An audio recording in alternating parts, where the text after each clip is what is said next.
Hello and welcome to Todd Rolls Dice, where we are here for day 5 of the Scourge of Ghyran. And this time it's the Nighthaunt. Torment by day, haunt by night is the title that we're going with. So first up you've got your lore drop over on YouTube. I'm pretty sure that they're all shorts. I haven't watched any of them yet, I need to catch up. But it's Alex delivering today's. But we're here for the rules, so what have we got here? At the head of this Scourge of Ghyran procession are 2 new Nighthaunt battle formations. Hungry Nexus is every bit as grim as it sounds, enabling you to move your Nexus of Grief into enemy units, tying them down and denying them access to their commands. You'd probably stop listening to your general if you were attacked by a soul-sucking, spirit-riddled pile of animated bricks. Oh yes, the new ones, the Nexus of Grief. Free rules for this new piece of Nighthaunt faction terrain are available from the download section, and these haunted hovels aren't restricted to just this battle formation. We'll take a look at those as a separate video, so keep an eye out. We'll have a run over that. They are also up for pre-order today. They're on a 2-week pre-order window because they make the Soulblight Gravelord Crypts of Despair or whatever. I don't know. Can't remember, but they sounded pretty fun. We don't really know what they do for Nighthaunt yet though, so we'll run over that later. As I say, it'll be a separate video. The other formation in this free rules update is for the Death Rust Geists, whose mere presence corrodes the armour of their foes, reducing their save. That sounds nasty. If your opponent's troops weren't already terrified witless, having their armour disintegrate before their eyes will sort that right out. That's so thematic as well. That's so cool. There's a triptych of ethereal artifacts, all of which are particularly unpleasant sounding. The Stave of Suffering takes the pain and misery from recently deceased foes to empower your wizards. Nice. The Amulet of Waking Nightmares sends harrowing visions into an enemy hero's mind, making them cry out, run around screaming, or otherwise make a target for themselves for your spectral shooters. Lastly, the Tombstone of the Penitent bolsters your unit's melee attacks based on the number of terrain pieces your ghostly minions are currently haunting. Wow. R.I.P. John Smith, Loving Geist plus 3 attacks. Ooh, this might be the best faction pack yet. If all of this is actually what they're saying here, which we'll find out in a minute, this could be really nice. At the heart of this paranormal parade lie 2 otherworldly war scrolls. They're big ones too, the Black Coach and Kurdoss Valentian. The Scourge of Ghyran Black Coach is definitely built for smashing into things, running over them and laying claim to their lands. It doesn't translocate quite as much as the original, but it does have the potential to become a wizard when it needs to, which could make for some very unsettling tactics and combinations. Meanwhile, Kurdoss has become, if it were even possible, even more bitter and twisted since entering Ghyran. It must be tough being a tormented soul in the realm of unfettered life. He receives bonuses to hit and wound against those who have a lower control characteristic than him, and he can rouse his followers similar acts of pettiness. In truth, they ignore him and do what they want, which ranges from regicide, hero killing, to larceny, objective grabbing, and betrayal, stopping commands being used. This makes Kurdoss a particularly useful, not to mention entertaining addition to a Nighthaunt army. Interesting. You know the drill by now. Finish reading this, maybe do some work, paint some models, have dinner, doom scroll a bit, and bed. And then back tomorrow for more Scourge of Ghyran. It's Age of Sigmar. That'll be an interesting one to see. We'll touch on battle profiles in a moment, but how about we jump over to the rules in full? Faction rules, Nighthaunt, battle formation. Hungry Nexus. Some of this might not make sense because we need to go over the Nexus of Grief. As I say, that will be coming in a later video. But this is a once per turn army, end of enemy turn ability, Greedy for Soul. Declare pick a friendly Nexus of Grief to be the target. Effect for the rest of the turn, the target has a move characteristic of 3 inches, it can immediately move up to 3 inches, and can make a move into combat but cannot end that move on a terrain feature or within 3 inches of an objective. Ghostly buildings just jumping around. Okay, that sounds like fun. Depending on how good the Nexus of Grief is, that might be really nice. And then Death Rust Geists, which is the one that sounded really cool. Once per turn, army, enemy hero phase, the Blades of Eternal Rust. Declare, pick an enemy unit that is in combat with any friendly Nighthaunt units to be the target. Effect: subtract 1 from save rolls for the target for the rest of the turn. I think that's quite nice. You're only doing it to one hero, but you're gonna be able to chew through some pretty big stuff easier. Our Artefacts of Power, Relics of the Dolorum, hero only. First one is a passive, the Stave of Suffering. Effect: while this unit is within 12 inches of any damaged enemy units, or enemy units that have had any models slain, add 1 to casting rolls for friendly Nighthaunt units while they're wholly within 12 inches of this unit. Plus 1 to casting while you're around. I mean, that you're going to get some use out of that, aren't you? Let's be honest. Second passive, I believe it's a combat passive, the Tombstone of the Penitent. Effect: add 1 to the attacks characteristic of this unit's melee weapons for non-faction terrain. For each non-faction terrain feature that is being contested by friendly units to a maximum of 8. You're going to have to do some to get 8 extra attacks. It is one unit, it's one hero unit, isn't it? Non-faction terrain features. On terrain heavy boards, that would be nasty though. I can see an argument for it. And finally, your hero phase ability, Amulet of Waking Nightmares. Declare, pick a visible enemy hero within 18 inches of this unit to be the target. Effect: roll a dice on a 3-up for the rest of the turn. The target cannot be affected by the Guarded Hero ability or the Obscuring Terrain ability. So it basically just draws them out in the open. They seem okay, they seem pretty good. I think so far the battle formations stand out more than these, but there's things in here that I like. Let me know what you think in the comments. So now we'll jump over to our 2 battle scrolls, and we will do Kurdoss Valentian, the Craven King first. So move 8 with a 4-up save, 6-up ward, 7 health and 5 control. Melee weapons, we have the Sepulchral Scepter, which is crit auto wound, very nice. 5 attacks, hits on 3s, wounds on 3s, 2 rend, 3 damage. That is nice. And we have 2 abilities. First one is a passive Inescapable Mockery. Effect: add 1 to the hit rolls and wound rolls for this unit's combat attacks that target an enemy unit that has a lower control characteristic than this unit. So he's control 5, so it's not going to be happening all the time, and your big heroes he's probably going to be weaker against. But against small fry, he could be very nice. I don't think that's too bad. And then any combat phase ability, a Traitor's Legacy. Declare, if this unit is in combat, pick a visible friendly Nighthaunt unit wholly within 12 inches of this unit to be the target. Effect: pick one of the following to apply for the rest of the turn. Regicide and Kinslaying. The target's melee weapons have anti-hero +1 rend. Nice. Usurpation and Larceny add 5 to the target's control score. That could be useful. And Sedition and Betrayal. Enemy units cannot use commands while they're in combat with this target. Some nice things in there. I mean, they're situational. Extra rend against a hero is always nice. +5 control score can get you out of a jam on objectives as well. Yeah, okay, there's some nice things there. Keywords: unique hero, inventory, fly, ward 6-up, death, and Nighthaunt. And Kurdoss is 190 points. Regiment options: not to 1 cursed souls, any Nighthaunt. Let's take a look at his faction pack rules and just do a little bit of comparing.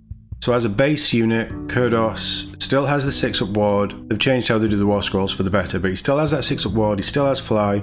Keywords are the same: 8-inch move, 4-up save, I think that's the same, 7 health, 5 control. He loses his companion attack, but he gains 1 extra attack. He still has the crit auto wound. He also has a different ability, so once per turn reaction, opponent declared a command for a unit within 12 inches of this one. If I cannot rule, none shall rule. Effect: roll a dice on a 3-up unless your opponent spends 1 additional command point to use that command, then the command has no effect. It still counts as having been used, and the command points spent to use the command are still lost. How many points is he? So that war scroll is also 190 points. Alright, you lose companion attacks, but I think you actually gain quite a lot for the same points with a Scourge of Ghyran war scroll. He's got the buffing ability, he can do extra damage, well, he has +1 to hit and wound on lower control, so it's not going to be all the time, but still. So while he's lost companion attacks, he's probably gained a bit more offensive power, and he buffs units around him as well. Yeah, okay, I think that's better. I think the Scourge of Ghyran one, for the same points, I don't know why you'd take the other one. I think the abilities are certainly better on this new one than this one. But then the companion is 6 attacks, hits on 4s, wounds on 4s, only 1 damage, but crit auto wound. So actually, he is taking quite a big hit from the companion stuff. I suppose it depends who you're going into, doesn't it? What you're fighting against. I like the abilities on the other one. I think for me personally, I don't know how Nighthaunt play. I don't know if they're a Horde. I don't think they're a Horde army, but I don't know if they're a Horde army or not. But I actually quite like that one. Just looking at it as a war scroll, and certainly for the same points, I'd go with that. Move on to the Black Coach now. So we have a 10-inch move, 4-up save, 6-up ward, 12 health, 5 control. Melee weapons, we have the Wraiths, spectral weapons, charge +1 damage and crit auto wound. 5 attacks, hits on 3s, wounds on 3s, 2 rend, 2 damage, not too shabby. And the Black Coach's Iron Shod Wheels, crit, auto wound and companion, 8 attacks, hits on 4s, wounds on 3s, 2 rend, 2 damage. I don't think that's too bad. 3 abilities, so the first one, once per turn, army, any hero phase, spectral attendance. Effect, pick one of the following to apply for the rest of the turn. Noble Blade. This unit's melee weapons, including companion weapons, have crit mortal instead of crit auto wound. That's gross. Unholy Grail. Pick a friendly Nighthaunt unit wholly within 12 inches of this unit. Each time that unit uses the rally command, you receive 3 additional rally points. That's quite nice. Or the Tome of Undead Lore. This unit has Wizard 1. So you can choose to be a wizard for a turn. I quite like the rally. I think that's quite nice. But giving yourself and your companion weapons crit mortal on 13 attacks potentially. You wouldn't get all 13 through, but surely you're going to be getting some crits in there. Law of averages and everything. That's quite nice. You can do it any hero phase. Once per turn, but any hero phase. We have another once per turn army, any hero phase ability. 1 stop, no return. Declare pick an objective you do not control to be the target. Effect, for the rest of the turn, while enemy units are contesting the target objective, they cannot score critical hits while this unit is also contesting it. Hit rolls that would be critical hits score hits instead. So it's just taking away that crit hit ability. It's nice. A little bit of, I suppose it's weak defensive, but a little bit of defensive edge. Very situational though. And we also have a charge ability that goes off in your charge phase, Spectral Carriage. Effect, for the rest of the phase, add 1 to the number of dice rolled when making charge rolls for this unit up to a maximum of 3d6 charge roll. That's quite nice. Keywords, War Machine Fly, Ward 6-up, Death and Nighthaunt. The Ghyran Black Coach is 280 points. Regiment options, War Machine. 280 points sounds a lot, but I think you're getting quite a lot there. I think that's quite a nice datasheet as well. Let's take a look at the faction pack datasheet, the standard one, and see what we think between the two of them. You can already see there's quite a change, can't you? So, move 10, 4-up save with a 6-up ward, no change there. 12 health, 5 control, no change there. We have a ranged weapon, Soul Reach Grasp, range 10 inches, 2 attacks, hits on 4s, wounds on 3s, 2 rend, 2 damage, crit auto wound and shoot in combat. Our melee weapons, Wraith weapons, 5 attacks, hits on 3s, wounds on 3s, 2 rend, 2 damage with crit auto wound. Everything's got crit auto wound. Relic Bearer's Spectral Claws, 6 attacks, hits on 4s, wounds on 4s, no rend, 1 damage, companion and crit auto wound. And Ethereal Steed's Ghostly Hooves and Teeth, 8 attacks, hits on 5s, wounds on 3s, no rend, 1 damage, crit auto wound, companion. We have our 3 abilities, so any charge phase. Runaway Coach. Declare if this unit charged this phase, pick an enemy unit within 1 inches to be the target. Effect, roll a d3. On a 2-up, inflict an amount of mortal damage on the target equal to the roll. There's just a bit of an error in there, isn't there? Movement phase ability, Nimbus of Power. Effect, if this unit is not in combat, remove it from the battlefield and set it up again on the battlefield more than 9 inches from all enemy units. Or ability. I like deep striking abilities and things. Yeah, that's quite nice. And an end of turn ability. So end of any turn, Evocation of Death. Declare, if this unit destroyed enemy units this turn, pick a friendly, non-unique Nighthaunt hero that has been destroyed. Effect, set up a replacement hero wholly within 12 inches of this unit. The replacement unit can only be set up in combat with enemy units that are in combat with this unit. Keywords: War Machine, Fly, Ward 6 up, Death, Nighthaunt. They're very different war scrolls, aren't they? Very different war scrolls. So the faction pack Black Coach is 240 points, so 40 points less. So the new one, I suppose for the 40 points extra, just the ability to make it a wizard is quite nice. Extra rally is nice. I don't know which I prefer, the 3d6 charge or potentially do mortal damage to a unit within 1 inches. Losing the ranged attack hurts it, I think, hurts the Scourge of Ghyran datasheet. Wraith weapons are probably better on the Ghyran sheet. I mean, I think the common thing that we're seeing is generally attacks are, you've got maybe less choice for melee weapons, but the attacks hit harder. You are losing 6 attacks. They're only companion attacks at damage 1, but you are losing 6 of them. But your iron shod wheels do hit and wound easier, and they do more damage.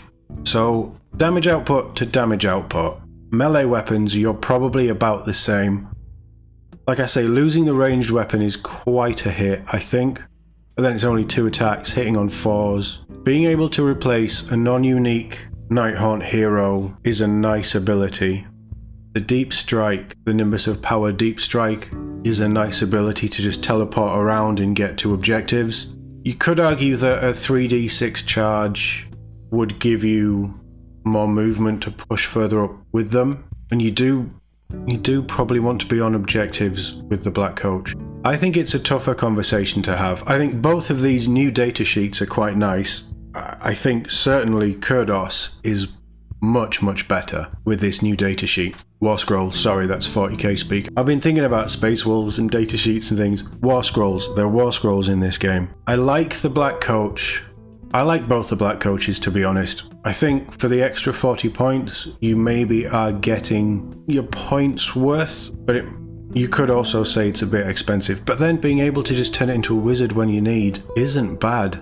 But as somebody who doesn't play Nighthaunt, who hasn't used the Black Coach before, I think I've seen the profiles, but I haven't really looked at them very much. You guys are going to have to let me know in the comments what you think of this. On the whole, again, free rules is great. I think these rules are quite nice. I do like the battle formations. I think both of these battle formations have some play.